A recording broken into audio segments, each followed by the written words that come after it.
தங்கத்தை விட உயர்வான பழம் தங்கப்பழம்.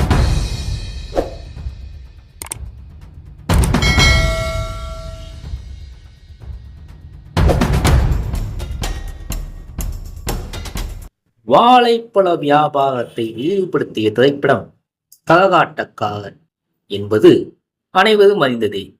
வாழைப்பழங்களில் பல வகைகள் உள்ளது.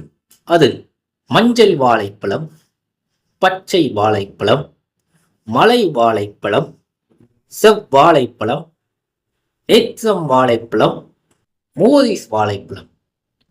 பிரபல சித்த மருத்துவர் சிவராமன் ரயில்வே வாழைப்பழத்தை காணவில்லை என்று புகார் கூறியுள்ளார். பொதுவா கிணத்த காணாம்னு ஒரு திரைப்படத்துல வர ஒரு காட்சி, தெருவ காணாம்னு ஒரு நியூஸ், இப்போ எம்எல்ஏவை காணாம்னு இப்ப இருக்க ஒரு பிளாஷ் நியூஸ். ரயில் நிலையங்களில் விற்கப்பட்ட ரயில்வே வாழைப்பழம் ரயில் நிலையங்களிலிருந்து காணாமல் போனது ஏனென்றால் 5 ரூபாய் பிஸ்கட் வியாபாரம் அதிகமாக்கப்படுவதற்காகவே வாழைப்பழங்களை ரயில் நிலையங்களில் அனுமதிக்கப்படவில்லை என்பது ரயில் நிலைய கடைக்காரர்களின் கருத்து. தற்போது ஊதுபத்தி ஸ்டாண்டுகளின் வியாபாரம் மந்தமாகிவிட்டது. காரணம், மக்கள் வாழைப்பழத்தையே ஊதுபத்தி ஸ்டாண்டாக மாற்றிவிட்டனர்.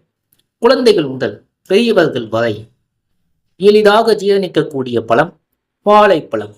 இன்றைய சூழலில் குழந்தைகளின் மனநலம் குறைந்துவிட்டது.